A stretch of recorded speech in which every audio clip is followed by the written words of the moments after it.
Good evening, everyone. Welcome to the City Council regular meeting. I am calling this meeting to order. The time is now 6:30 p.m. Please, everyone, stand and join me for the flag salute.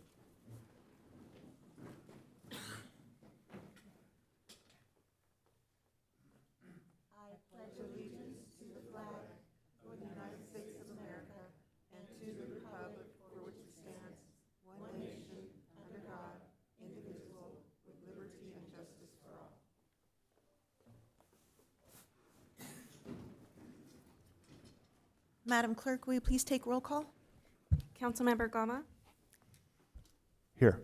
Councilmember Hernandez, Here. Councilmember Martinez, Present. Mayor Pro Tem McQueen LaShawn. Here. And Mayor Perez. Here. Tonight's inspiration is given by myself, and so I'm going to talk about inspiration in general. October is filled with events, initiatives that can inspire positive action, reflection, and community spirit.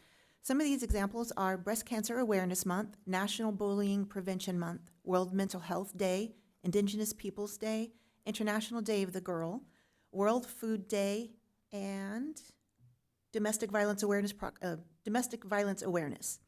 These events offer an opportunity for reflection, action, community building, inspiring people to contribute to important causes, and finding inspiration is a personal journey, and it comes from experience, environments, or reflections that resonate within you. So I would encourage everyone to find something that you can be inspired by and just come out and join whatever cause it is, and support whatever inspires you.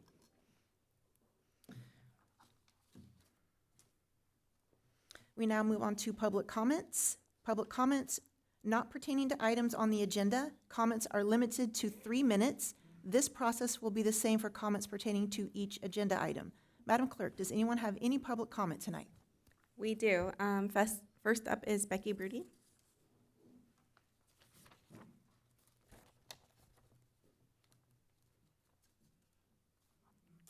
Good evening, Mayor, Mayor Pro Tem, Council, City staff, audience. I'm here tonight representing Rokapi Outdoors. The 27th, which is a Sunday, we will have our Family Fish Day, and that will be the last one for the year. We're calling it Spooktacular because we want you to wear your costumes. We will be giving out prizes. Thank you. Thank you. Next is Seth Bonilla.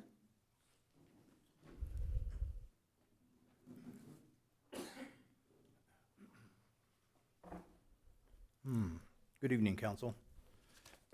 My name is Seth Bonilla, and I'm aware that you're aware of who I am. This evening, I'm addressing this council this evening to bring to light my objection aimed at this council regarding your previous resolution to exclusively allow the gay pride flag to fly over government property without any consideration for any group to be included to represent what they believe.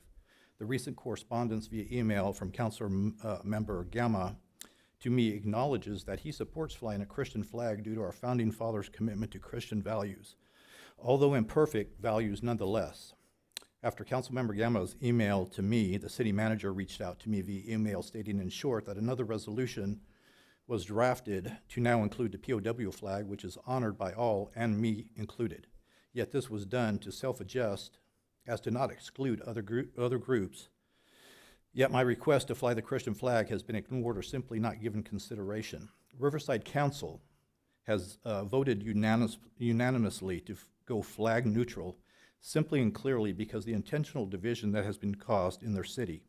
Your representation, Council, is to fully serve all people at all times equally. And this is the result, a resolution that is worthy of a lawsuit to right your political ambitions and to get your council back in line to serve the community without further intentional division. It is shameful, to say the least, that this entire council, including the ones with religious backgrounds, would allow such a resolution without fully considering its impact on the city and those who live within it and who are opposed to it. I'm going to skip the rest of this. My point is that the resolution that you made, there was a resolution that was made on July 1st, 2024, and in it, exclusively right here, it says, the policy outlines a procedure for the City Council to review requests to display commemorative flags below the city flag at City Hall during the requested time. When you did that, you created a public forum. Now what you want to do with your new resolution that came from the city manager via correspondence with me is you excluded that now, and you're trying to make it a government speech. So I have no choice but to litigate this in court with you, because what it has done and what it's continuing to do is to create a separation within this community that is unjust. And why you don't see that is beyond me. Why do you think that the Riverside City Council, all 5 members, said enough of this? It causes division within a community. That's exactly what it's done here. I am not against the LGBT community whatsoever. I know them. I help them. I feed them. I service them when they need help. You created the problem. Each one of you individually has, is that my time? Yes, sir. You're out of time. Thank you, sir. Yeah, no problem. I'll be I back do next. want to respond to, I will be back next time. I do want to respond, and I'll take the opportunity now to respond to your threat to sue the city. It's not a threat, ma'am. Well, let me tell you something, sir, if you'll give me a moment. Every action taken by this board in connection with its flag policy was done completely legally and in exercise of this board's First Amendment rights. Now, you can do a lawsuit, whatever you want to do, go ahead and do it. Yes, ma'am. I'm just telling you that as a practicing lawyer of 40 years, I'm well aware of what is legal and what is not legal. And this council, in its flag resolution policy, exercised its First Amendment right, just like you have a First Amendment right. Well, it doesn't seem to apply right now. Sure it does. There is a policy in place. Policy is different than law. That's not accurate at all. It sure is. No, it's not, sir. Yes, any local policy, ma'am, does not trump state law. It does State not. law is being fully complied with You wrote it here. in your resolutions. I have your resolutions right So here. where during, you Sir- used- during public comment, we're not able to debate back and forth. Okay, so- I'm sorry. so Go ahead. we I'm sorry. provided the ma'am. Go ahead. opportunity. I'm sorry. And if there's any further follow-up, I can connect you to. Yeah, why don't you do that? Yes, awesome. Thank you. I'll be here next time. Ann Hein?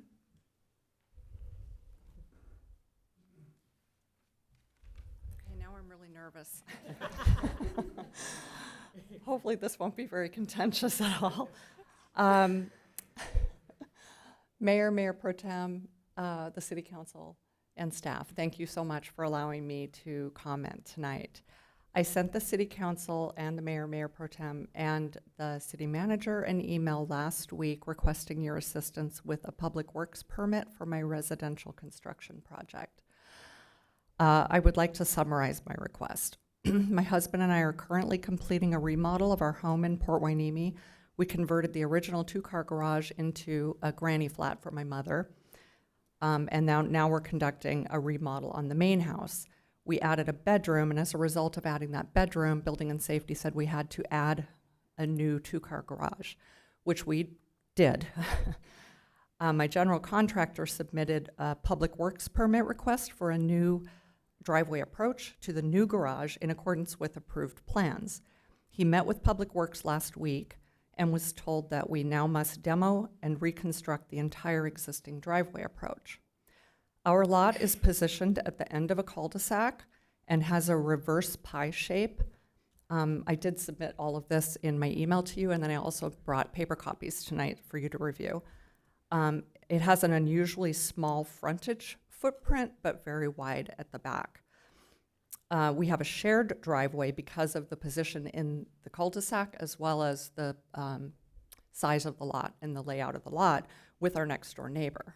Poor guy just moved in next door to a giant construction project, and now we're going to have to rip up his approach, which is potentially going to limit his ability to actually park on his driveway, narrowing the approach for him, because I understand that we can't actually use part of our property to give him that extra approach room. So there are also 2 water meters for our main house and the granny flat, as well as one for our neighbor positioned in the same approach. We just had the 3rd water meter added, and all 3 meters will need to be moved and or modified. I don't believe the code requirement to remove the existing approach is equitable because it doesn't account for the unique property footprint of my lot at the end of a cul-de-sac with the strange reverse pie shape. I'm concerned that this will be a burden on my next-door neighbor during the demolition and reconstruction phases, and that he won't have access to his full driveway. And a reconstructed approach will potentially limit his ability to utilize the driveway once the new approach is created. We are requesting a variance to allow the existing approach to remain in place. I've provided copies, and you guys have my email. Sorry, I'm a little bit nervous. Thank you very much for your time. Thank you. And although we can't get into details, since it's not on the agenda, I've asked the Public Works Department to review the matter and update us. So, thank you. Okay, and there is one last public comment, which is written. Last month, I spoke at the city council meeting and asked for help with the epidemic of graffiti incidents in Miranda Park and Surfside Village. The perpetrators were hitting the area multiple times a week, leaving tags as large as 8 foot high and 20 foot long. City workers and volunteers from Surfside Village immediately responded to these incidents and were usually able to cover them within a couple hours. While our efforts quickly eliminated the tags, similar tags showed up in a day or so. The situation was out of control. I'm happy to report that the cycle ended. It's now been a few weeks since we have experienced a major attack. It's hard to know why the attacks ended, but I suspect that Port Hueneme Police Department efforts to stop these outrageous incidents have been effective. Thank you. On another note, homeless numbers have increased. Many of these individuals appear to be under the influence of hard drugs or experience psychotic episodes. It's getting creepy. Hueneme has devoted precious resources to holding events that bring people here. Few of the folks who attend these events will return when they experience psychotic people wandering around aimlessly, yelling at invisible enemies, or drugged out people laying on the ground who look like they might be dead. The primary reason for this increase is that the city of Oxnard has once again decided to allow massive encampments in and around Ormond Beach. Oxnard pushed homeless people out of North Oxnard into South and Central Oxnard. There are no homeless people in the collection or any of the upscale neighborhoods near it. There are hundreds of people occupying Ormond Beach, starting fires, trashing sensitive wetlands, and posing a threat to anyone entering the area. Hueneme Beach is the closest area to where these encampments exist, and many of these people migrate here to spend the day or roam around in the streets in the middle of the night. Unless something changes, it's a matter of time until we experience a replay of 2019, when hundreds of dangerous vagrants were encamped on Ormond Beach and came into Hueneme to steal anything in sight and attack innocent people. Anyone who thinks that the homeless crisis in California is going to be resolved in the next decade is living in a fantasy world. Cities that allow homeless people to live in the streets will attract more homeless people. History has shown that offering services to treatment-resistant homeless people has failed miserably, in part because they were allowed to keep living on the streets. Thanks to our recent court decision, Grants Pass versus Johnson, cities can now enforce urban camping bans. I urge the council to authorize PHPD to aggressively enforce the ordinance. We can't solve homelessness, but we can make it uncomfortable for folks to migrate here and create a safe and secure environment for our residents. Thanks, David Scrivener, President, Surfside Village HOA. That concludes public comment. Thank you. The next item is the agenda approval. May I have a motion and a second to approve the agenda? So moved. Second. Thank you, Madam Clerk. All in favor? Aye. All opposed? Hearing none, motion passes unanimously. Do any members of council have any conflicts of interest to disclose for any item on the agenda? Not seeing any, we will move to recess the city council meeting and call to order the Port Hueneme Housing Authority regular meeting. We will now recess the city council meeting and call to order, the time being 6:44. Madam Clerk, will you please take roll call for the Housing Authority? Member Brown? Member Gama? Here. Member Hernandez? Here. Member Martinez? Present. Vice Chair McQueen-Lejeune? Here. And Chair Perez. Here. Let the record reflect that Member Blackwell is absent. Thank you. We will now hear public comments. Madam Clerk, are there any public comments for the Housing Authority? No public comments. Thank you.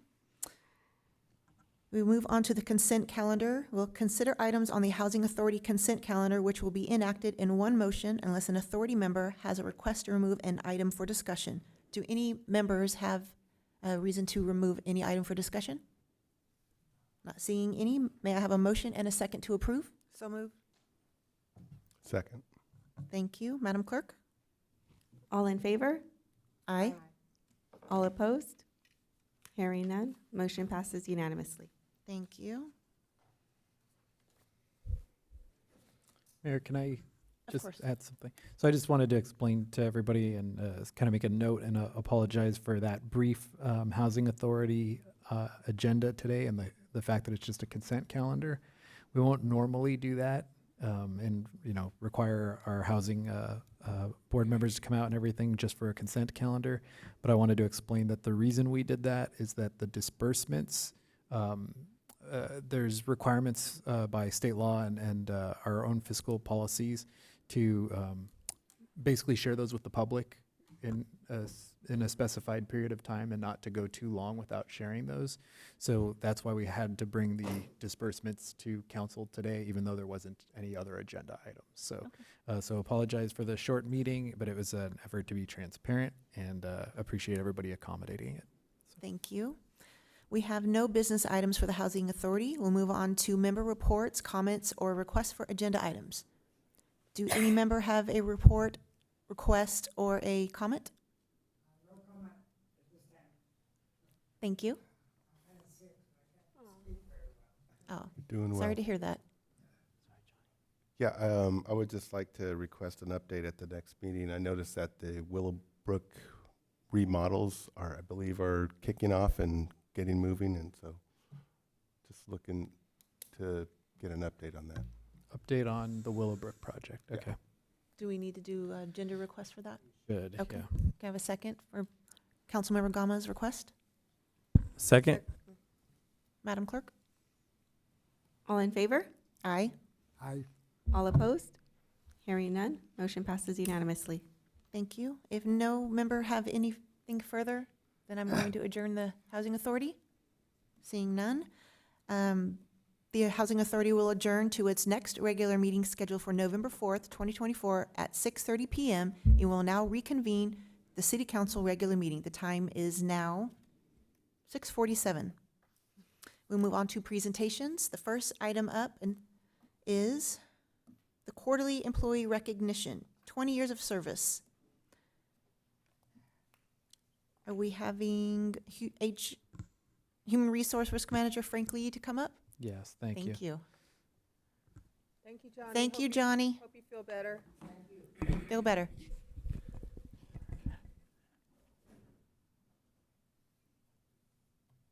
Good evening, Mayor, Mayor Pro Tem, City Council, citizens of Port Hueneme. Frankly, HR Risk Manager. Each quarter at the city, we'd like to celebrate and recognize employees who reach milestones. And this quarter, we celebrate Mr. Aurelio Reyes, for serving 20 years with the city. And unfortunately, Mr. Reyes couldn't be here today, but I call Director Camarillo to introduce Mr. Reyes to the council.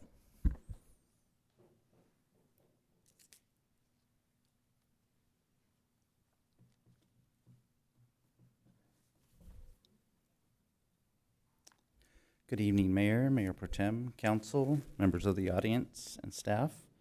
As Mr. Lee mentioned, Aurelio could not be here tonight with us, but he did take the opportunity to fill out the sheet that is handed out to all the employees that get this recognition. So I will give you the answers that he supplied for us.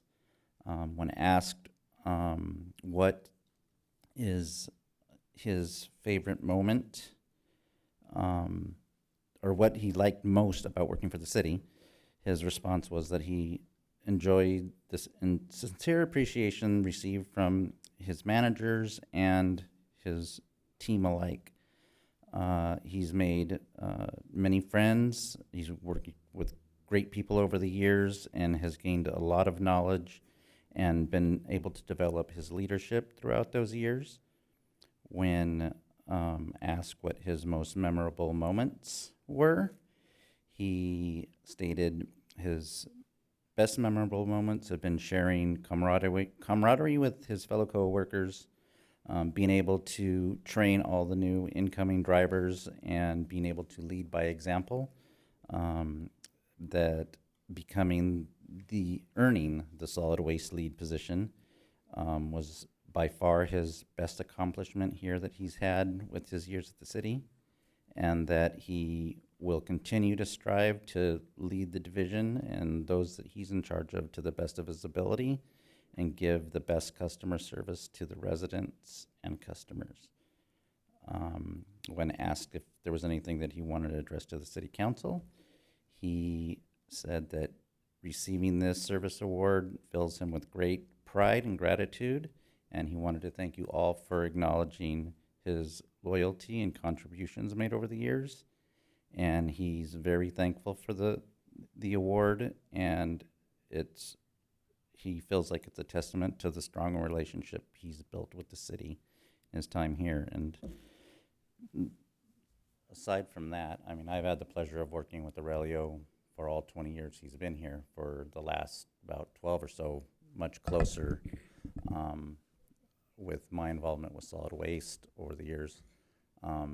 Aurelio isn't a man of a lot of words, very quiet, very kind, but he, as he mentioned, he does take great pride in his work. He's really a great guy who cares about making sure that the people that he's working with and others have everything that they need to succeed. And so I'd like to ask you to join me in recognizing 2 decades of service to the city.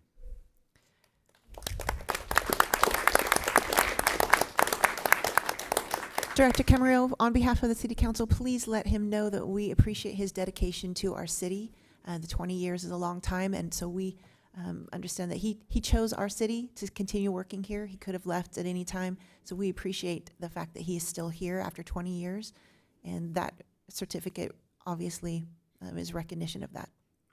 I will let him know. Thank you. The next presentation is the Breast Cancer Awareness Proclamation, which will be read by Councilmember Gama. Thank you, Mayor Perez. So I have a connection with breast cancer. Actually, I don't have breast cancer.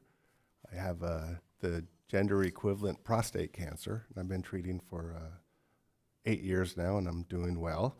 And so this, I think it's fitting that I get to read this.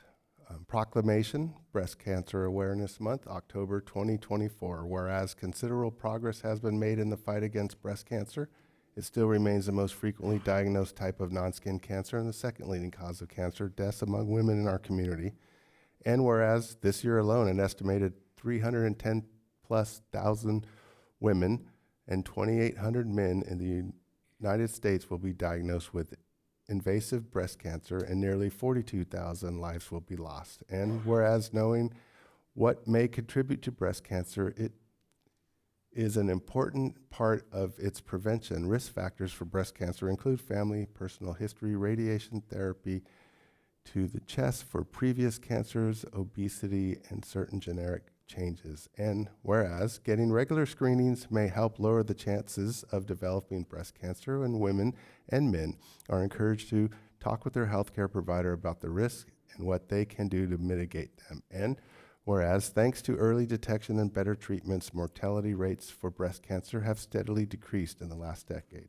And whereas during National Breast Cancer Awareness Month, we stand with our mothers, daughters, sisters, and friends, and we recognize all who have joined their loved ones in fighting their battle, as well as the advocates, researchers, and healthcare providers whose care and hard work gives hope to those living with breast cancer. And whereas by educating ourselves and supporting innovative research, we will improve the quality of life for all Americans affected by breast cancer and one day defeat this terrible disease.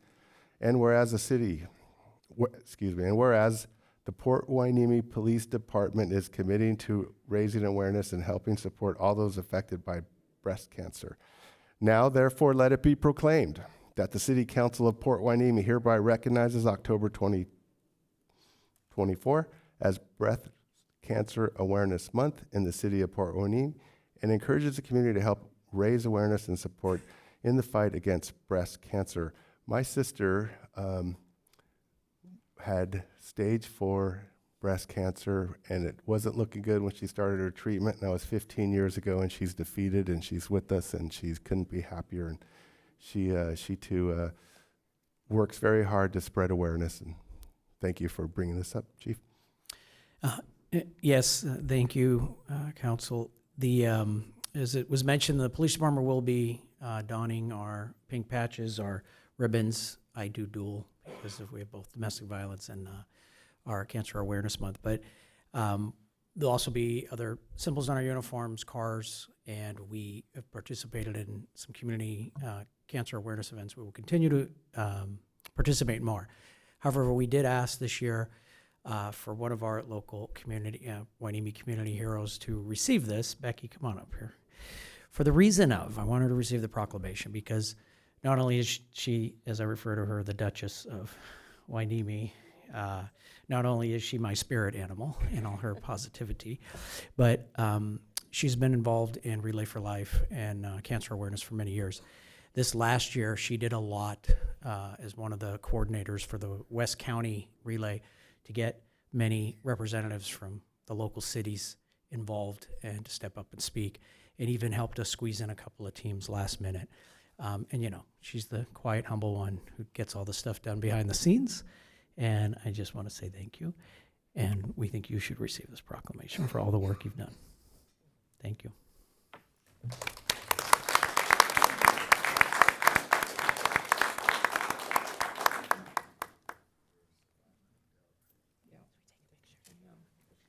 You want to go for a photo?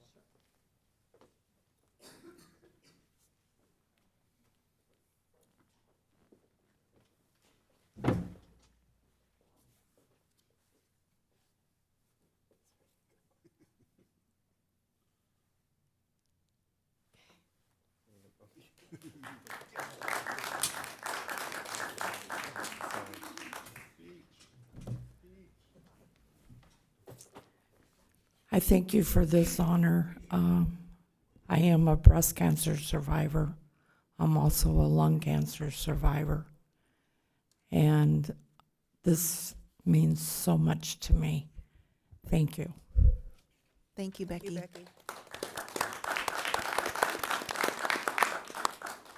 The next presentation is for Domestic Violence Awareness Proclamation. And before you read that, Councilmember Hernandez, I would like to make a request to dedicate this in the memory of Jessica Tinoco, who was a recent victim of domestic violence in Simi Valley and who had a lot of family and friends that came out for a vigil at Hueneme Pier last, about a week ago. That's right. Yeah. Okay, thank you very much, Mayor. So October is Domestic Violence Awareness Month, and the city would like to provide this proclamation to the families of Ms. Tinoco? And all the victims of domestic violence and the women and the children who are in the crossfire of these incidents. Whereas October is designated as Domestic Violence Awareness Month, and whereas domestic violence is a crime which affects all races, cultures, and social demographics, and whereas domestic violence has a profound impact on families and the community, and whereas children that grow up in violent homes are believed to be abused and neglected at a higher rate than the national average, and whereas only a coordinated community effort will put a stop to this atrocious crime, and whereas Domestic Violence Awareness Month provides an excellent opportunity for residents to learn more about preventing domestic violence and show support for the numerous organizations and individuals who provide critical advocacy services and assistance to victims. And whereas the Port Hueneme Police Department, City of Port Hueneme, and community-based organizations are in a position to provide education, information, and services to assist victims in the understanding that they have the right to be safe, feel safe, and live free from violence at home and in the workplace. And whereas we all must continue to help and advocate for victims, and the criminal justice system and law enforcement must continue to hold offenders accountable. And whereas we will continue our efforts to end violence in our homes, schools, and communities. Now therefore be it proclaimed that the City Council of Port Hueneme hereby recognizes October 2024 as Domestic Violence Awareness Month in the City of Port Hueneme, and encourages the community to participate in programs and outreach efforts aimed towards educating and supporting those who are victims of domestic violence. Proclaimed this 7th day of October, 2024. And as mentioned, your police department not only shows our symbolism with our purple ribbons and other symbols, but we continue the assertiveness on patrol with addressing domestic violence and calls for service. Our detectives continue aggressively prosecuting, working with the district attorney's office to do such, and advocating along the way. But speaking of advocating, I asked this is actually, we're a unique agency to have our own in-house victims advocate for the Port Orient Police Department, and that's Pat Majors. And Pat's been with us for the RPD alone for 20 years, but let's talk about many, many years beyond that at assisting other agencies here in the county and working with victims. And amongst the support and guidance of resources and helping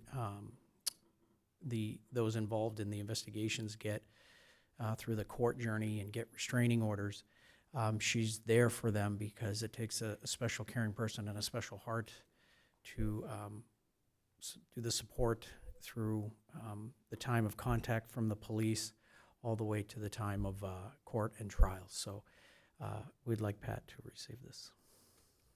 Thank you, Pat. Thank you for allowing me to serve the citizens of Port Hueneme. It's been an honor, and from those survivors that I serve, thank you very much. Thank you.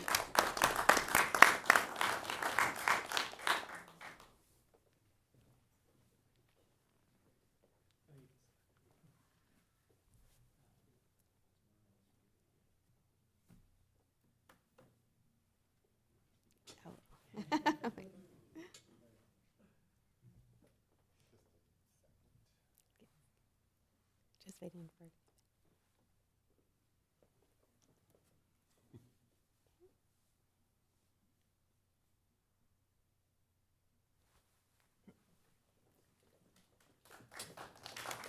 Thank you. I didn't know we had such a person to assist domestic Of course. violence Yes. victims. Pat, I just wanted to thank you for being able to put yourself in the position to help people that are suffering through a terrible moment. And I know we've had several instances where you're there, and it really does take a special person to be able to provide comfort in the most difficult times. And we thank you for that. That concludes our presentations for the evening. We will now move on to the consent calendar. We will now consider items on the consent calendar which will be enacted in one motion unless a council member has a request to remove an item for discussion. Do any council member have a request to remove an item? I have a quick question on the disbursements. So let's pull that for discussion. So can I get a motion to approve items 7 and 9? Motion to approve 7 and 9. Second. Thank you, Madam Clerk. All in favor? Aye. Aye. All opposed? Hearing none, motion passes unanimously. Your Okay, question, ma'am? thank you, Mayor. Mayor, I just wanted to ask our city manager and maybe if finance is here about the Orkin Services of California cost here for the removal of the whale. And, I don't know if this is a shared cost or if it's a reimbursable cost. Oh, no, that was not Orkin. That was regarding the bed bugs somewhere else. But there's a $5,000 expense here for the removal of the whale. Mm-hmm. And I was wondering if you could tell us a little bit more if there's any relief funding for situations like this, because I imagine it'll happen again. Yeah, not or- really, unfortunately. I think we were kind of joking our luck. If the water had taken it a little bit in one way or the other, we wouldn't have been on the hook, but it landed on our beach, so we're on the hook. Yeah. Credit to Public Works, we were able to jump on it and get the body carcass of the whale out before it started to stink too bad. But the unfortunate aspect is we are on the hook for it, and we don't expect to have like a cost sharing or anything like that. We did talk about in the future, though, sort of planning and budgeting for some we have a beach, and there's a lot of great things about that, but we probably need to plan and have a contingency for things happen at the beach, you know, and so it's probably something we'll look at budgeting differently in the future. But the good news was the cost was much lower than we were initially concerned it was, and our team worked with them, and we were able to get it out on a day where the water was taking it, so the cost was about half of what we had feared it would be. So did we actually have a company come in and remove it, or, and then that was, they were assisted by our Public Works personnel? So the company actually came out and actually essentially debating how much we want to get into this, disassembles the body of the whale and then pulls it back out to sea, and has to pull it out far enough that it doesn't just float right back, and then we have to do the same thing over again. So Yeah. Well, thank you so much, because, yeah, I imagine this is kind of a unique situation, and I was just really curious. yeah, hopefully it doesn't happen again anytime soon. Yeah. Mayor Perez. Thank you for that. I agree that, you know, having a contingency fund is a good idea, so thank you for that. So Saturday, a couple weeks ago during beach cleanup, we wanted to go check it out, and I forget the name, the biology people were there taking tissue samples and stuff, and it was really interesting because they slice and dice the whale, and it was actually like a balloon, and so when they dissected it, it makes it viable to be towed out to the ocean so that it'll sink, and the wildlife will take care of it, and it ends up feeding a bunch of sharks. But it was I was able to talk to the project leader, and they towed it 26 miles out in the ocean, and they let it go free, free willy. And it was a minke whale, which was the smallest species of baleen whale. So I did learn a little bit that day. Okay, I'll move for approval of item number 8 of our consent agenda, Register of Disbursements. Have a second, please? Second. Thank you. All in favor? Aye. All opposed? Hearing none, motion passes unanimously. Thank you. Moving on, we have no public hearings tonight, so we'll move on to business items. The first business item is the update on the city traffic and pedestrian safety efforts. Thank you. I assume, Mr. City Manager, you'll presenting the report? Yes, thank you, Mayor. Over the last year, we've had a couple discussions at council about the efforts we were implementing regarding traffic safety and traffic improvements, but also we had a couple conversations about pedestrian safety. And a few months back, we had a conversation talking about doing a pedestrian safety campaign, and the council had asked for some more information. So we're bringing back information on both some of the efforts that we've implemented, and we're sort of trying to show everybody the holistic approach we took towards addressing the traffic issues, and we've really kind of looked at all options to do that. And then also we have some information related to some of the pedestrian issues that we've seen, and then we're proposing doing a pretty simple pedestrian safety campaign that would allow us to partner with our partner agencies like the port and the base and others to really get the word out, school kids and all those things, to get the word out about pedestrian safety. So we have a slide here to start it off, and it lists some of the traffic measures we've implemented this year. Things like reinstating the traffic division in our police department, including reinstating motorcycle enforcement, commercial traffic enforcement, and bringing the parking enforcement team in-house into the police department so that they could work hand in hand with the traffic team and focus on things like line of sight and visibility issues that really make a difference on traffic and pedestrian safety. Our public works team has installed striping, crosswalks, and rapid flashing beacons in different locations throughout the city to really try to increase awareness of some of these issues and provide some safe areas for people to cross streets and things like that. We also, within the last year, reduced speed limits on several streets, including Channel Islands Boulevard, and we did the traffic study to justify that reduction in speed limits.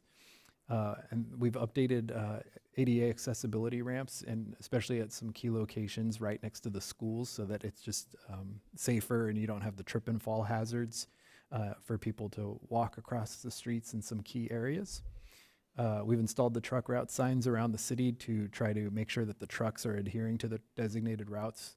Before we had those signs, we'd find that the trucks would be on the wrong streets, so we've been trying to put them in the right places. And then we've created programs for a stop sign request program, a speed hump request program, and then most recently the installation of the rubber medians to prevent donuts. And that's still in the pilot phase, but we're getting good feedback that people feel like it's working. So we'll come back to council at the end of the pilot to really walk through that. But we created all of those programs to try to help address traffic issues. And then, as I mentioned a moment ago, a few months back, the council talked about doing a pedestrian safety campaign, but requested more data and information. And so one of the things we wanted to do in this report was provide some of that information. And we'll keep it pretty high level at this point. I think there's a lot of data out there, but we pulled our TIMS, Transportation Injury Mapping System data, which is sort of the standard public-facing data on accidents and things like that. And looking at our map, it's pretty obvious. This is the data from the last 5 years that the most of those dots that reflect accidents, and they'll show the numbers that talk about how many accidents at each of those locations, are on Channel Islands Boulevard and Ventura Road. And I don't think that surprises anybody. Those are sort of the arteries of Port Hueneme. And so we have had accidents on those streets. This goes back to 2019, so over 5 years, about 260 accidents across the city, most of them in those areas. But we've been doing things, like I mentioned, over the last year to try to address that. And we've lowered the speed limits, and we've added striping, and we've added crosswalks. So we're expecting to see that make impacts and for these numbers to drop in the future.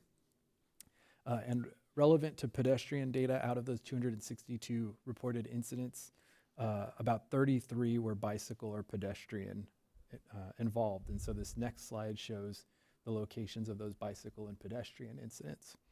And so you can see similarly that most of those incidents happen on Channel Islands Boulevard and Ventura Road, very similarly.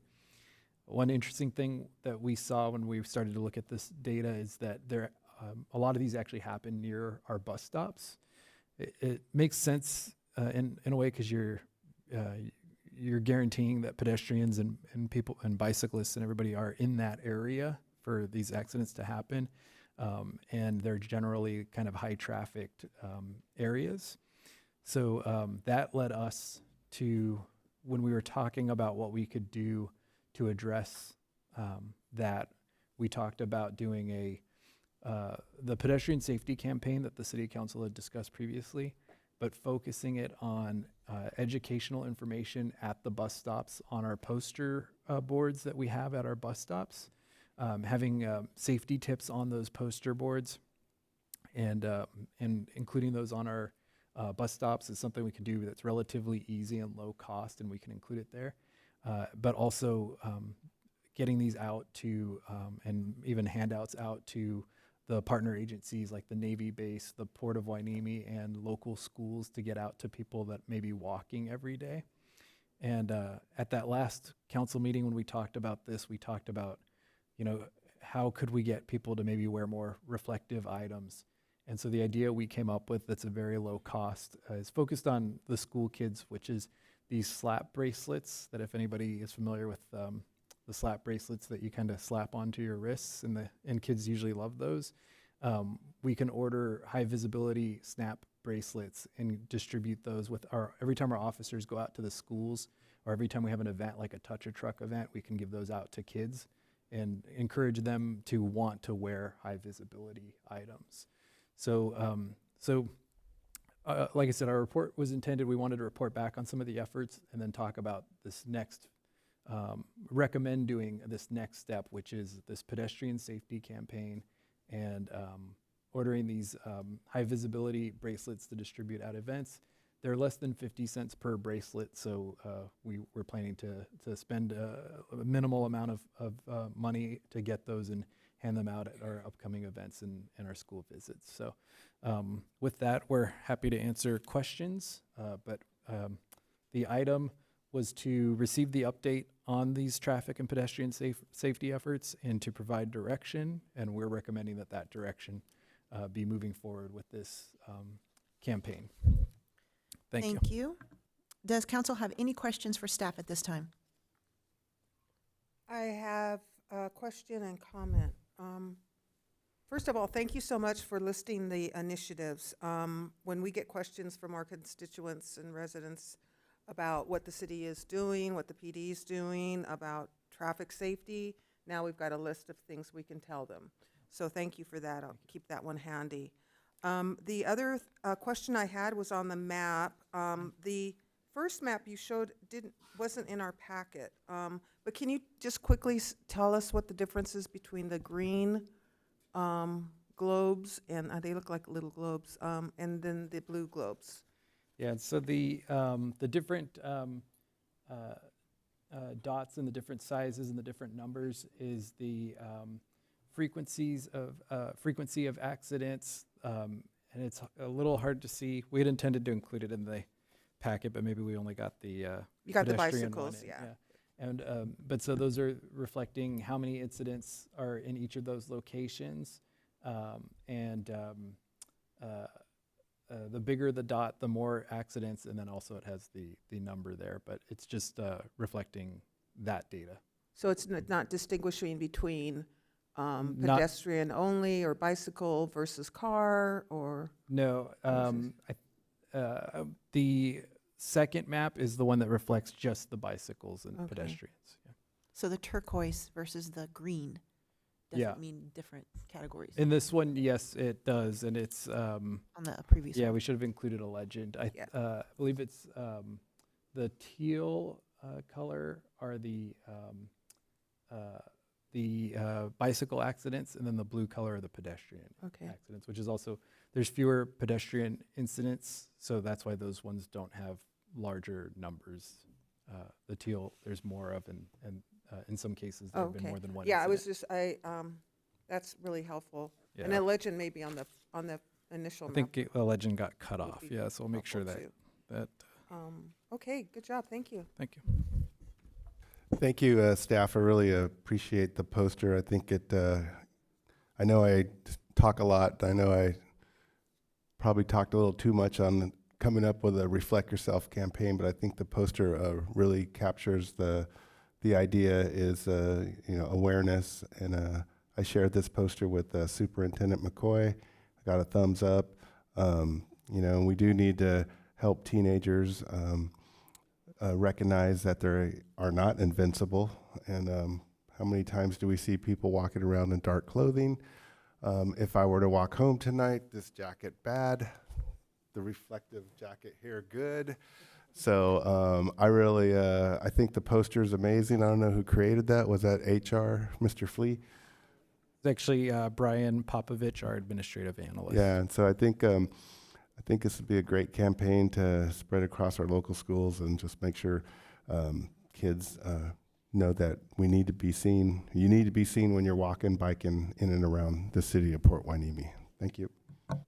I would just add to that at night, right? Because daylight savings time is coming up in November, unfortunately, not before Halloween.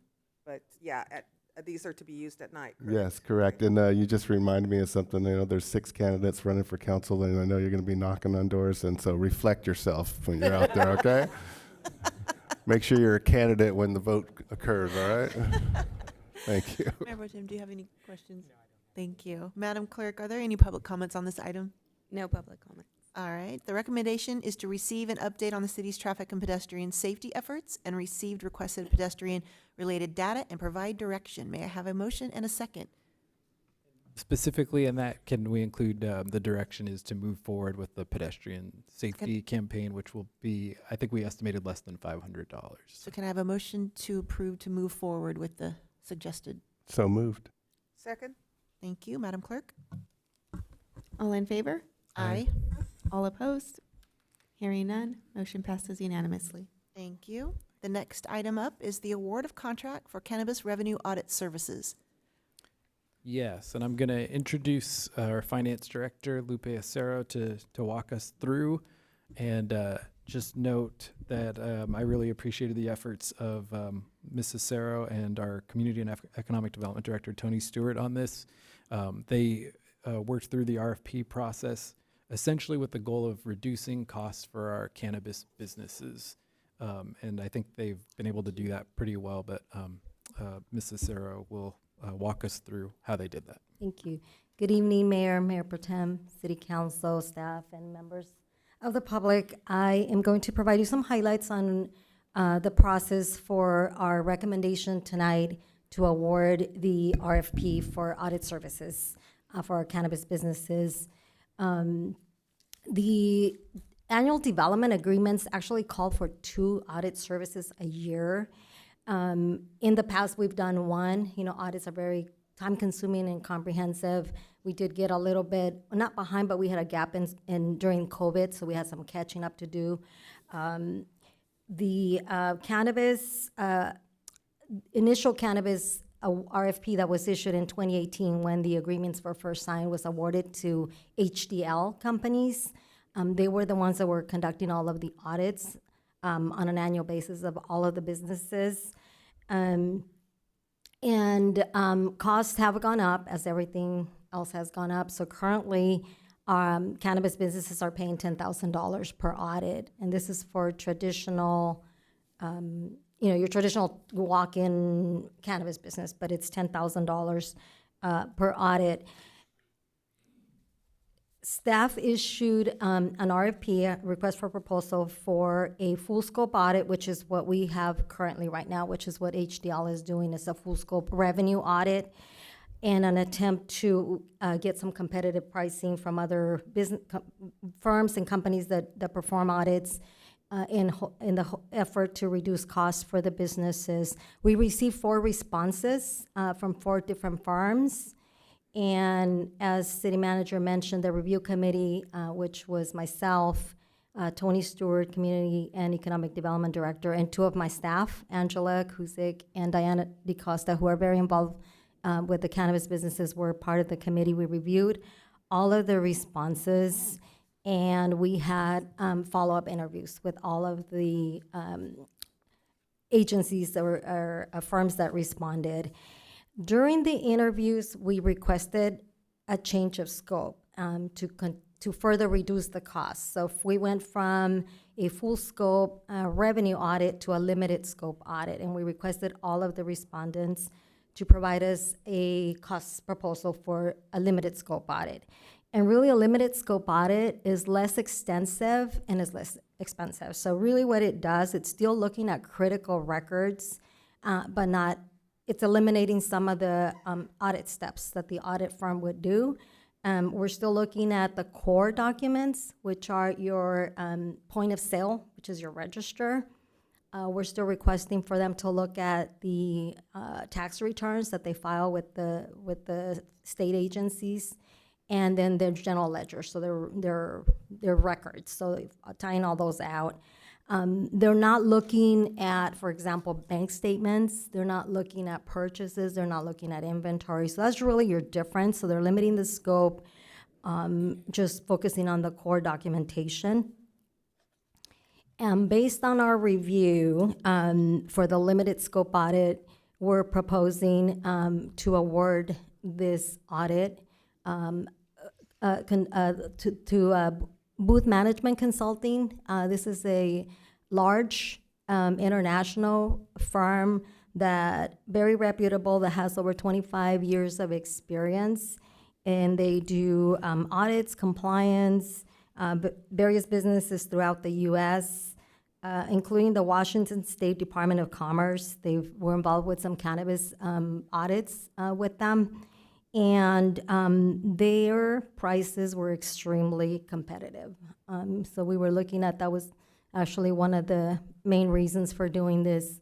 I just want to mention cannabis businesses have been down overall in the state, just overall because of, I think, market saturation, but specifically in Port Hueneme, the businesses here have experienced significant decreases in sales and obviously more cost pressures.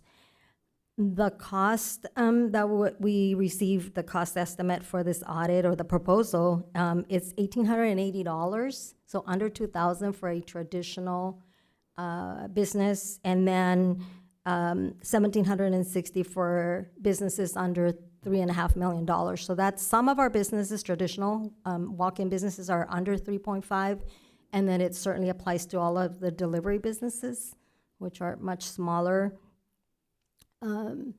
One note I have here for our businesses, and we do plan to have a meeting with our businesses to ensure that they have proper record keeping, because that certainly could increase the cost of the audit.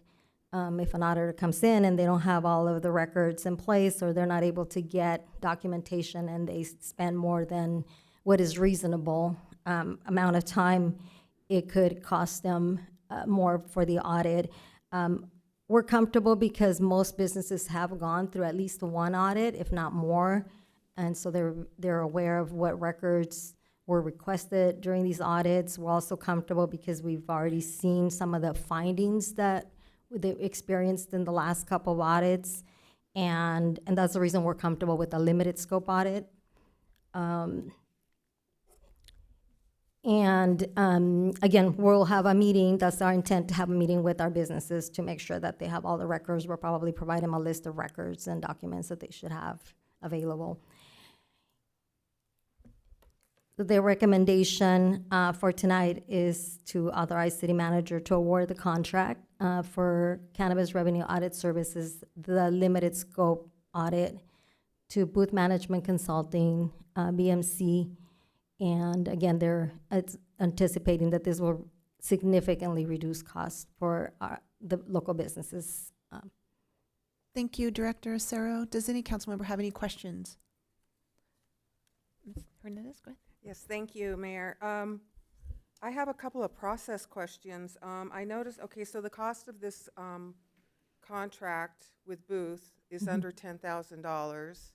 So is it customary that this comes before council for something that's less than, I mean, is there a threshold here? And is It's $1,800, so it's under $2,000 per business. So we have like 13 businesses. 13 that will- businesses, so it's not going to exceed 10,000 overall? Or? It is a professional service, but because this was also brought to council when we talked, I think it was maybe last fall, about working with businesses to reduce costs. One other area was allowing the excise tax reduction from what they pay the city, and this was another component to do an RFP and secure another audit firm. So it's probably hovering around there, depending on how many audits they do. We I may. see.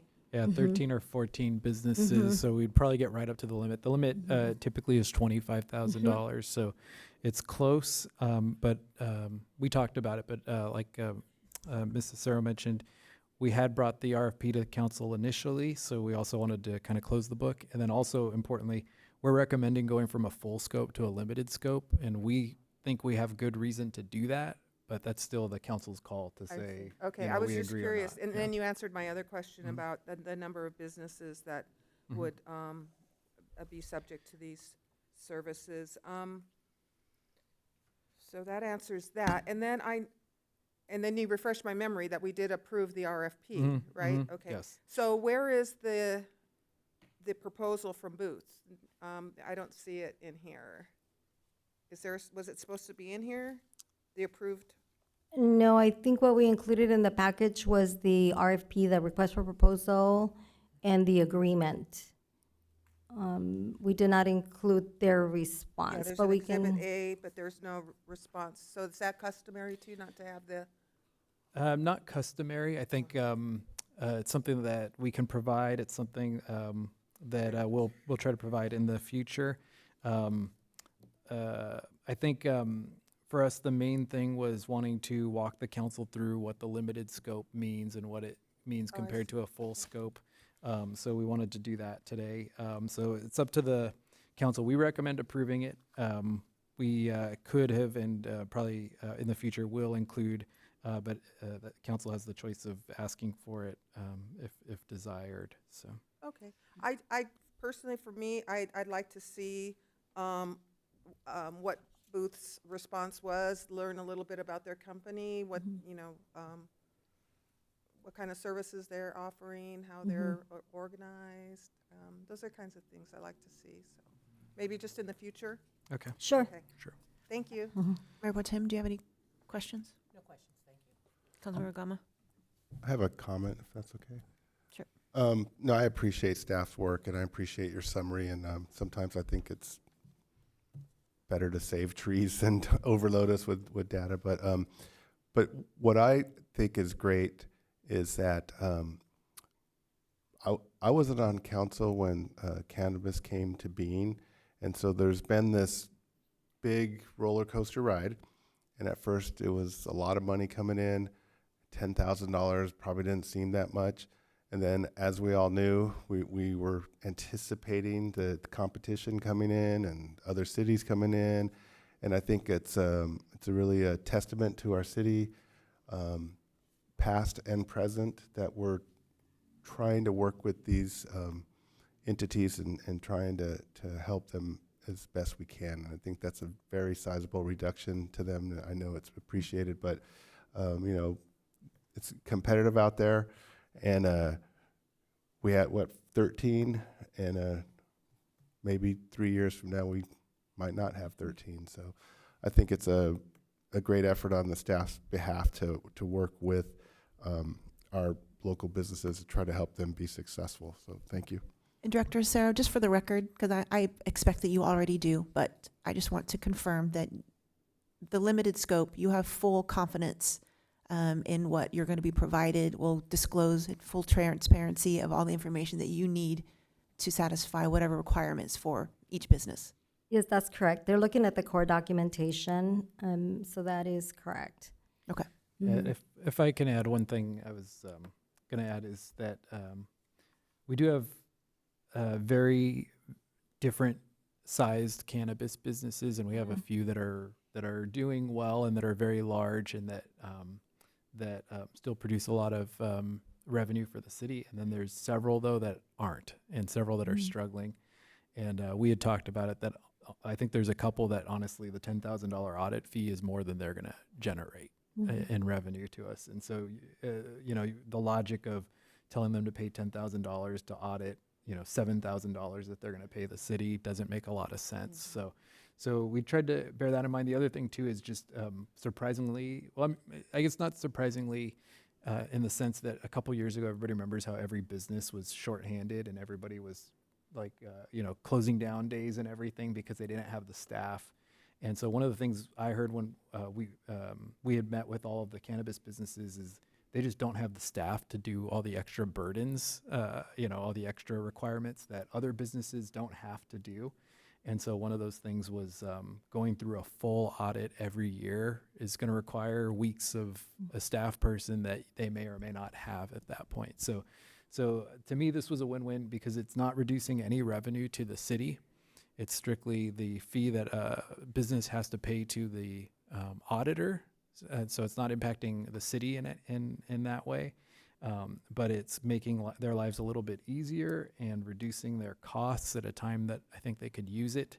And then, like Ms. Cicero said, because we just finished an audit and we just walked through all these with them in depth over the last year, we're comfortable that they now have those processes in place. So, but we'll be able to keep spot checking those things. And I mean, it's really giving the businesses an opportunity to have their records in place.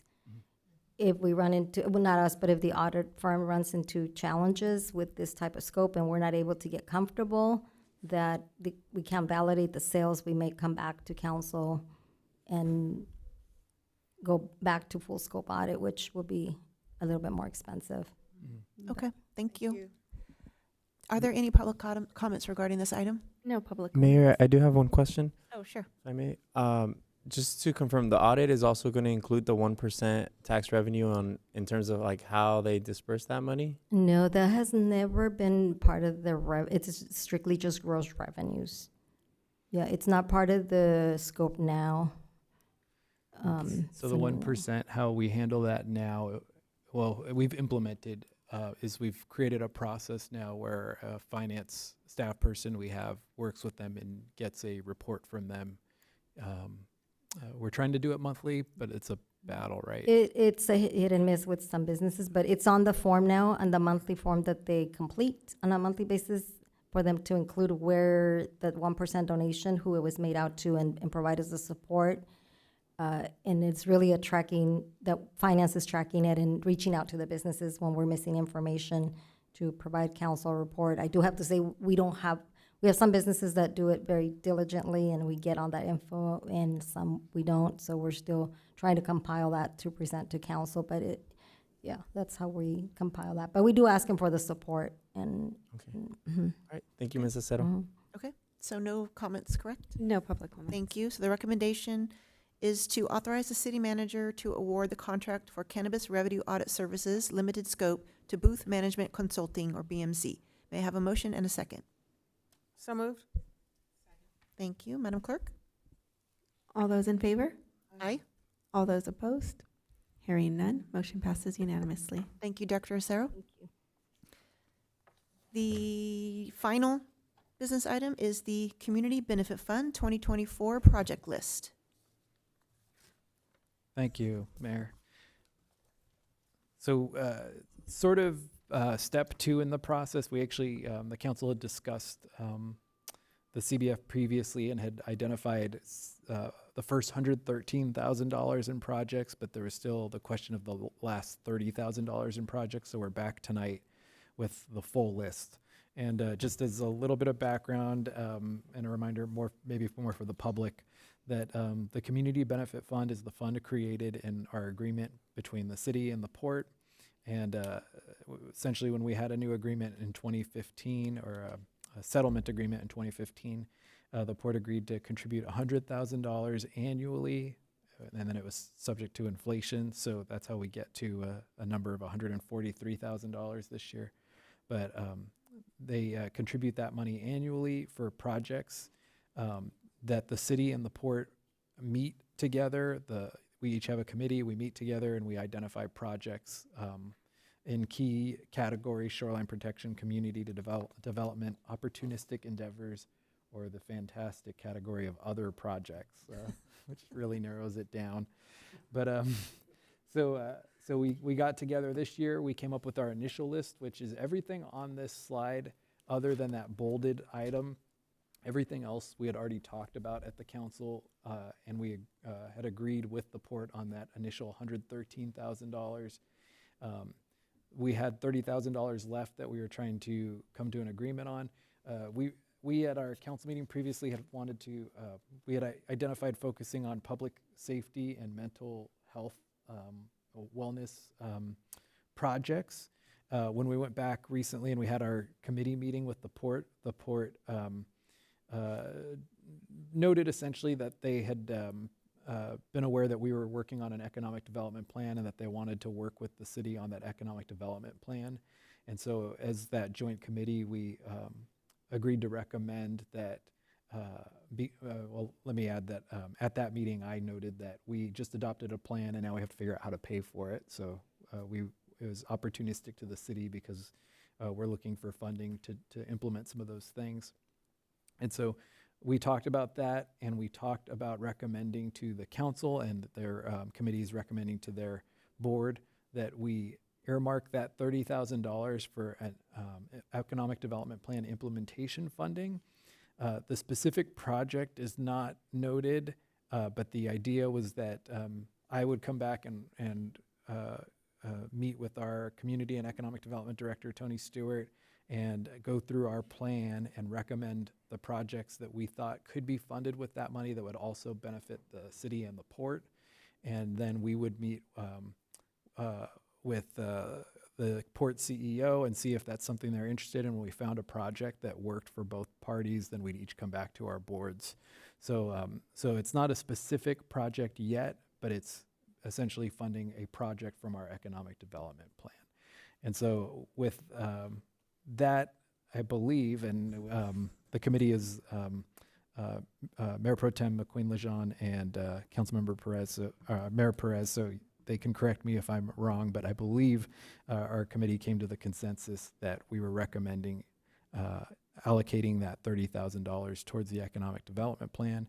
If the council and the board agree to it, this would represent our project list for this year. And so we are recommending moving forward with this as the project list. So, and we can answer any questions. Does council have any questions? So this kind of goes into the other column?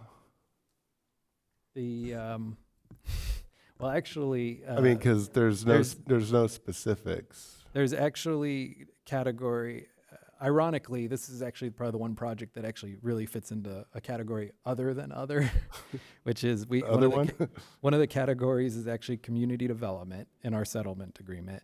And it says implementing joint initiatives that foster the community's economic, social, and environmental well-being. So this actually, economic development falls right into that category too in the settlement agreement. We don't have any specifics yet. It's not specific yet, yeah. It's so just, we're going to get creative and try and figure out how to go in a direction. So we'll bring a project back we'll try to find one that we think is mutually beneficial to the port, check with the port CEO and make sure that we find one that's mutually beneficial, and then we'll each bring it back to our boards to And recommend. it'll fall in line with our economic development plan that we recently approved. Okay.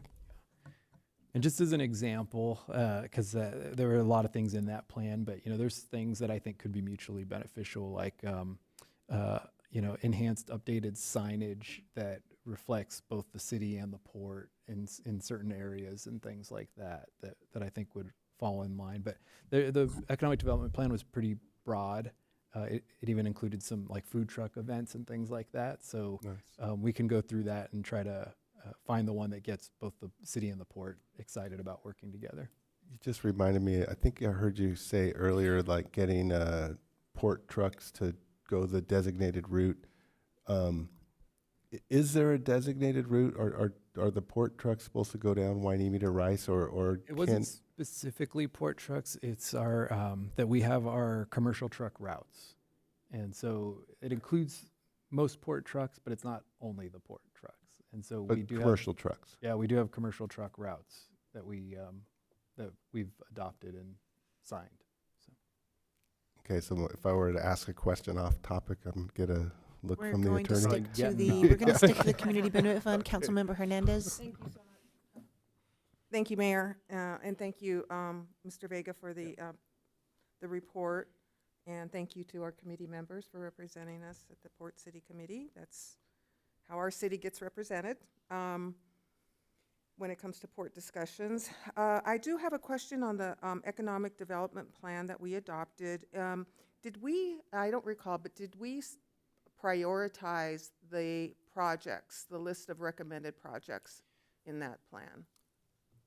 No, the plan included a work plan essentially, and so we adopted that, but we didn't specifically go through those projects and assign priority levels. So will council have an opportunity to weigh in on the prioritization of those projects and which projects we might like to see funded by this $30,000? Yes, and that's essentially by agreeing to do this, we'd have to come back and talk about what projects we'd want to implement with this funding. Okay, very good. All right, thank you. Any further questions? Seeing none, are there any public comments regarding this item? No public comments. Thank you. So the recommendation is approve the implementation funding for the city's economic development plan as the final project on the 2024 CBF project list. May I have a motion and a second? So moved. Second. Thank you, Madam Clerk. All in favor? Aye. All opposed? Hearing none, motion passes unanimously. Great job. Look at that. Let's move on to city manager comments and reports.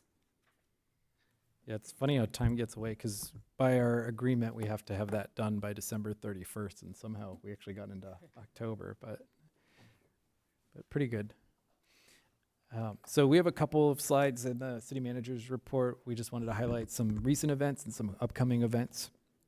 And recent events, we've had quite a few. We on September 21st, we had our coastal cleanup day, and we collected somehow 4,200 and 50 pounds of trash and recyclables. As noted here, we cleaned with our partners 3 miles of coastline and included some unusual items such as a whole couch, which I did not see this year. Last year I had seen the couch, but this year I missed it. I was working the booth, I missed the couch. So thank you to everybody who joined us for that, and another successful coastal cleanup day, and the pictures there that we've posted online too. We had our junior ROTC come out, and they were a force out there, so it was a good event. And then this weekend we had our Touch a Truck event, and it just continues to grow. It was a pretty large crowd. I think we estimate about 1,500 kids came out, and that doesn't count the families with them. It was just the kids that we were handing out our passports to, the booth passports. So it was our 3rd annual Touch a Truck. They keep getting bigger and I think more successful. And then I think the exciting thing for us is more and more agencies are wanting to participate in it. Our goal had been to get the Navy to participate, and we did it this year. And I think that they were really happy with it and more eager to participate next year. So it's all good stuff. And then there's a couple rumors that a couple other cities are reaching out to our team asking how to do this. So it might grow from there, where you might start seeing some other Touch a Truck events in the county, which is always good, just more community events. So. And then the other thing that launched this last week is our Community Emergency Response Team training, our CERT training. We had a pretty full class, as you can see in the photo on the right. We had 28 participants, and it's very impressive because it's actually a little bit of a time commitment when these people are all committing to participate in this for the next several weeks, and so 6 weeks, yeah. And so they will be working on that for the next 6 weeks. I think they'll finish, I think it was right before Thanksgiving. Yes. At one point, it was going to end on Thanksgiving, and we thought that would be a terrible way to spend Thanksgiving. So CERT is, training is underway now. So, and thank you to our police department and our fire department for all the work on that. We wanted to give a quick reminder. I think we're kind of getting through this, but we're upgrading all our financial systems, and it's always change, and change is always not preferred. And so about September 10th, our new system, our utility billing payment went online, utility billing system. The feedback we're getting once people get used to it is I think we're hearing that people like it, and they like it a little more than the old one, but it's just that initial change, I think, that we're trying to get the word out on. A lot of the word we're trying to get out is if you signed up for auto pay before September 10th and you just set it and forget it, you will have to remember one time to reset it, and then you can set it and forget it all over again. So we're just trying to remind people who may not have heard that that's going on, and anything set prior to September 10th needed to be reset now for this new portal. So, and credit to the finance department who is we've set up a kiosk in the front of City Hall, and they actually are walking people through pretty constantly, walking people through setting it up with the hope that most of them are setting up auto pay, and they have to do it once here and then never have to do it again. So, and then we have a couple upcoming events. One is the Spooktacular celebration, which is another one that Rec has put on that just keeps growing and has gotten more popular over the years. That's on October 23rd from 5 to 8 p.m. this year. We'll have music, photo booths, treats, pumpkin patch, maze, train ride, face painting, carnival games, and more at Miranda Park. And so that's coming up. We also, I think 4 days before that, on October 19th, have I think it's the last movie in the park series this year. It's Wonka at Bolker Park, and that's a free event that we invite our community out to. And then the notice on the right is good news, but we're also just letting people know that the construction is going to be happening, and so people are aware that we're doing our sidewalk repairs at the beach and that's going to include the new concrete pad and walkway to the swing set, which is now going to be, we're moving forward with the installation at the beach. So that work is all going to be happening over the next 45 days or so. And I wanted to quickly note, and the next slide will show that we may have an item on this on the next agenda, depending how it's going. But we wanted to give a quick dredging update. It's not on the agenda, so I could just briefly note that we, as in the city, the port, and the harbor, were notified recently of some potential issues at the state and federal level, which potentially could lead to delays to not just our dredging project, but all dredging projects that were scheduled in the state of California. And so we, the city, the port, and the harbor have been working together diligently and immediately to start contacting all of our state and federal representatives and starting to contact the Corps of Engineers and the State Water Quality Control Board to really bring attention to this and try to get it resolved as quickly as possible to avoid any potential delay. And so we've had several meetings and several conversations with the different folks involved. And today, with a thank you to Congresswoman Brownlee's office, who sent a letter urging everybody to get involved and solve the issue. We have been, I think, making progress on it. And so we've been notified at this point that the Army Corps of Engineers are expecting to issue their project solicitation this week. And so that would be a big step, and we think that's a good sign. But the city, port, and the harbor, we're all going to plan to stay on it and keep meeting and keep pushing just to try to make sure that we keep the project on track. It's just when a project involves state, regions, counties, cities, every other board in between, and then also, even the federal government, but with the U.S. Army Corps of Engineers, there's a lot of possible little hiccups. So we're all just going to try to work together to really keep it on track. So for now, that's the update. And then, as noted, it's there on the end of this slide. For the next meeting, if we need to give more of an update and take some actions on it, we'll put an item on the agenda for that purpose. We're hoping that's not the case. We're hoping that it's sort of resolved and on track before that time. But it's noted on this slide for October 21st, along with a few items, presentations. We're planning to do our Down Syndrome Awareness Month, National Community Planning Month proclamation, and then the District Attorney's Office is offering to do presentations to each city on gun violence restraining orders, which has become a tool that they're really using. It's one of those things, and they'll go through it, but I think 5 years ago, they'd have like one a year across the county, and now there's 50, 60 a year, and so it's really becoming more of a tool that they're using, and they've asked to come do a presentation on that, and it's an opportunity to educate the community on it and that this option even exists out in the world.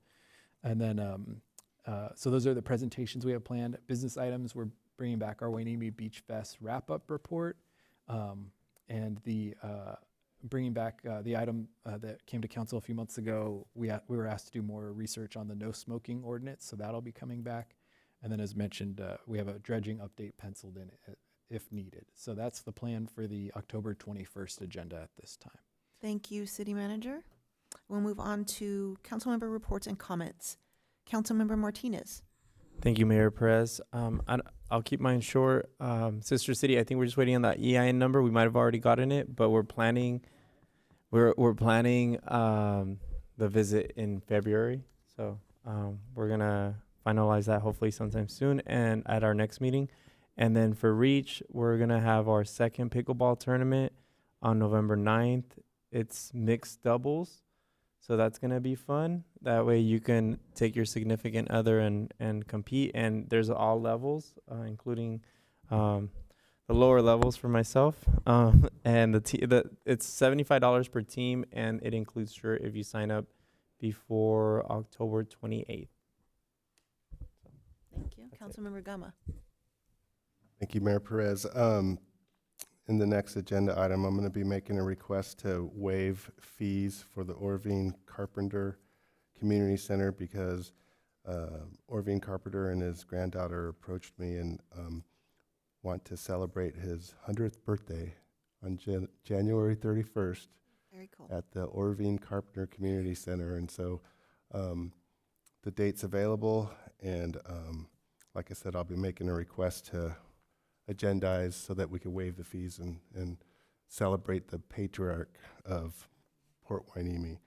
I came across a book called Paul and Me and Hueneme, and I just want to real quickly read a couple excerpts from it.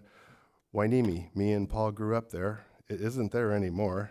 There is a town by the name, well, almost, like a palimpsest. Hueneme disappeared, written over, dredged, buried, redesigned, obliterated. It's been going on for over 50 years now. Port Hueneme. Visitors or newcomers seeing the word for the first time couldn't handle it, puzzled, but willing enough to give it a shot. They'd say something like Hueneme or Hueneme. And then a lady by the name of Miss Miranda came up with Hueneme, which stuck for a while. So if you get a chance, search out that book, Me and Paul and Hueneme. And then I just have to say that, you know, this dredge thing, I thought we had it wrapped up. It's been a cycle every 2 years, and you know, last year we felt victorious because for the first time in 20 cycles, we actually got the amount of sand that we need to get in order to mimic Mother Nature. And so I know I really appreciate the work that's going on, but it's just shocking to hear that because of a rule, they're not going to let our dredge project go forward. Obviously, the port and city manager Vega have worked it out, but just imagine if like every 2 years you had to negotiate for your allotment of oxygen to sustain yourself. And I say that jokingly, but seriously, because Hueneme Beach will not be sustained if we don't get that 4.2 million cubic yards of sand every 2 years. And I hope before the day comes when I'm no longer a city council person that it'll be etched in stone, and then we won't have to go through this process every 2 years to, you know, go begging and make sure that we get that allotment. So I'll just leave it at that. Thank you. Councilmember Hernandez? Thank you for a good meeting also. Let's see, my notes are a little mixed up here. I'll try to make this quick.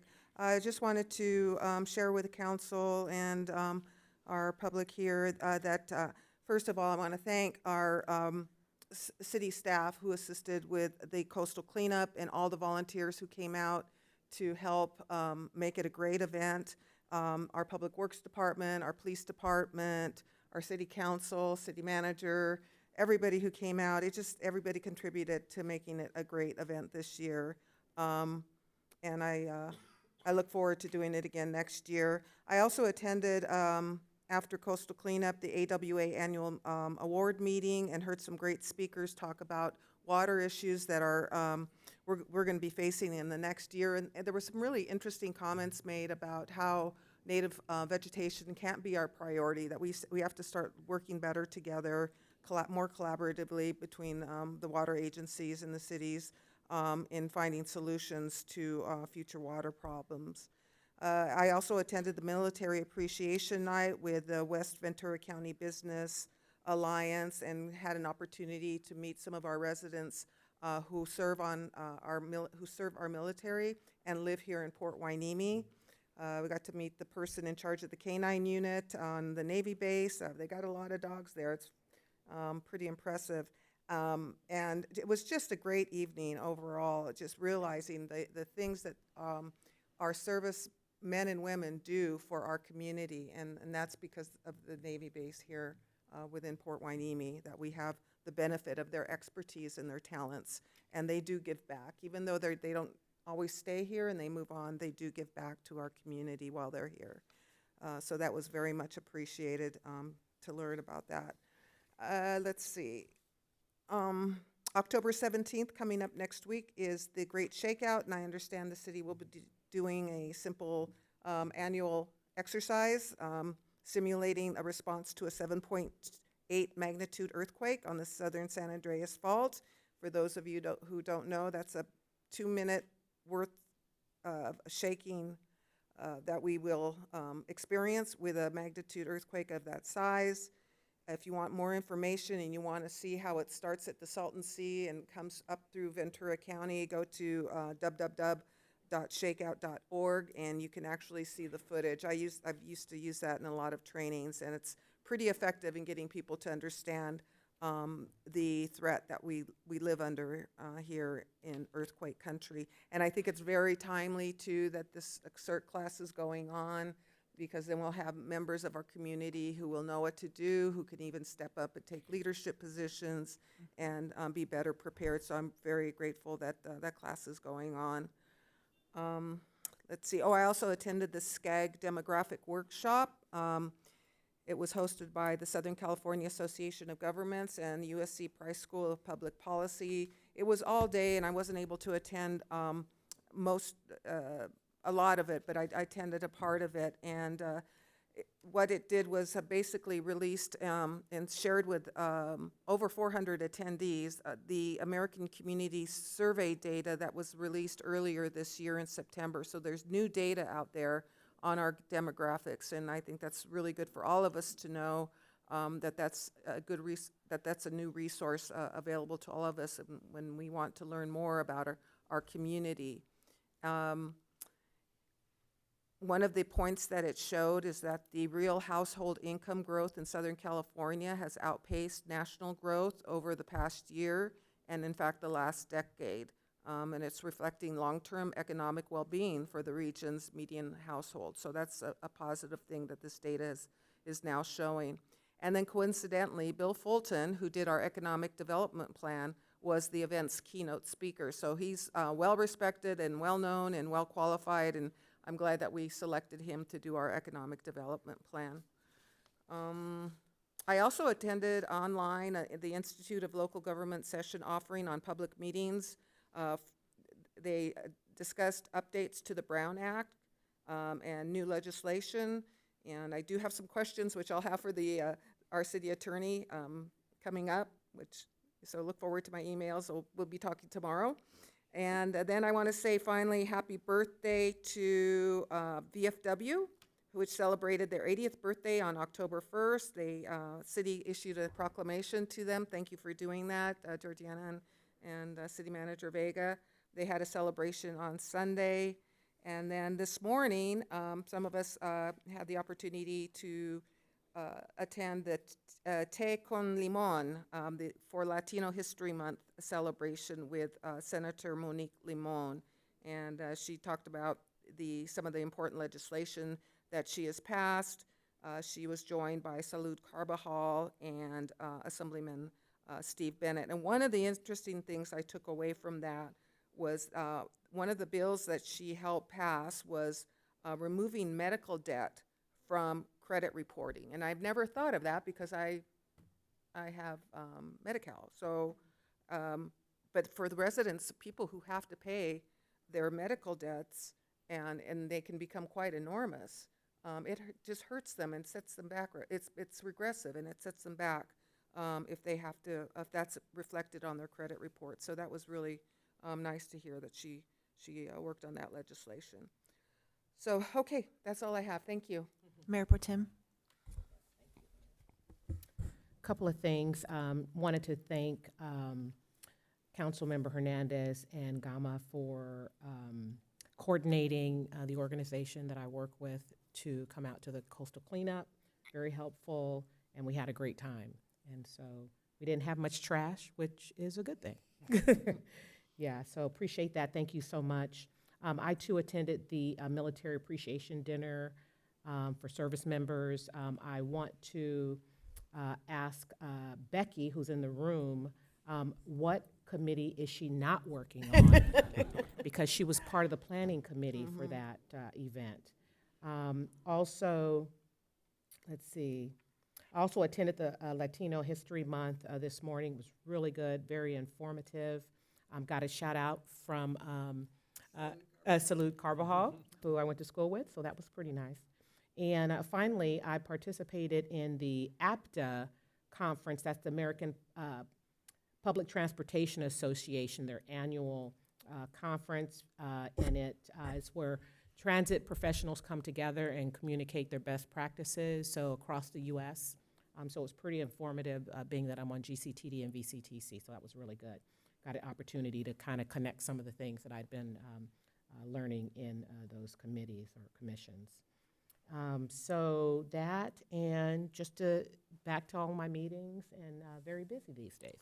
Mayor, That City Manager Vega was there this Yes, City Manager Vega was there as well. Mayor Perez, I Yes. forgot to mention one important thing. Okay.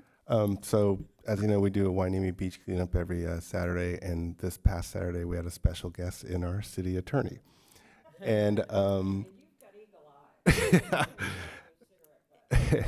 between the two of us, we picked up 147, I think, cigarette butts. But we did have a contest, and I won. But thank you very much for coming out, and it was a great lead up to the Touch a Truck event. And I'm pretty confident in saying, Mr. City Manager, there were more kids than adults, and it was wonderful. It really was. So yes, I was not able to attend this morning because the Port Hueneme Lions Club started a Teacher of the Month program where we honor a Hueneme Elementary School teacher. Today was the very first presentation to Mr. Ortiz at Larson Elementary, so congratulations to Mr. Ortiz at Larson Elementary on Teacher of the Month. And I went to the Touch a Truck event. I volunteered for the city. That was a great event. I had so many people coming up to the info booth talking about how great this was from out of town, and comparing our events and what we do in this city to other cities, and that we're blowing everyone away with all the different community events that we do. So great job, Parks and Recs. I was not able to attend the Coastal Cleanup Day. I did stop by to say hi, but I was participating on Team Becky for the Relay for Life. So I supported Becky and others there, other government officials doing a presentation for Relay for Life presentation. I presented a proclamation at the Banana Festival on behalf of the Port and the 11th Annual Beach Festival, so I was happy to be able to represent myself and Councilmember Martinez for the city. And I attended the 2 committees that I have this month, nothing to report out on that. And I think, CERT is underway, and the hopes of that, 28 of us, will be that when there's a disaster, when we need to mobilize and get people in places where we can help, like we needed for the floods recently, because that was a very eye-opening experience for me, and which is one reason why I'm so glad that our chief brought back the CERT program, and that our PD and our county fire got together and got that taken care of now, because with all the earthquakes happening, you know, we need to get that rolling. I didn't want to delay that any longer. So that was last week, I believe, was the first class, right? No, on the 3rd. Yeah, okay. And that's it. That's all I have for my reports and committee comments. So we're going to move on for future agenda items. I'd like to remind council that requested items will require a motion, a second, and majority vote per adopted council policies to be placed on the agenda. Councilmember Martinez. Councilmember Gama. Yes, I'd like to request an agenda item to consider waiving the fees for Orvine Carpenter's 100th birthday party at the Orvine Carpenter Community Center. Second? All in favor? Aye. All opposed? Hearing none, motion passes unanimously. Thank you. Councilmember Hernandez? I have none, thank you. Mayor Pro Tem? I would like to have an agenda item. I've had a lot of concerned Hueneme Bay residents with the potential blind spot that's from eastbound turning into Lodi, Lido? Oh, I'm sorry, I wrote it down and now that's how I said it wrong. So yes, so turning into Hueneme Bay and a blind spot with, I guess it's westbound traffic coming up Channel Islands Boulevard, that there's a blind spot and they don't see traffic that comes up. So I'd like to have possibly Public Works go out there and just take a look and see what is going on. I'll So we second can that. check it out, and then, well, assuming that the council agrees, if so, we'll check it out and then bring back options to council. Thank you. If the council agrees to put it on the. Okay. All in favor? Aye. All opposed? Hearing none, motion passes unanimously. Thank you. Anything further before we go? All right, say we are going to adjourn this meeting. The time is now 8:09. Thank you, everyone.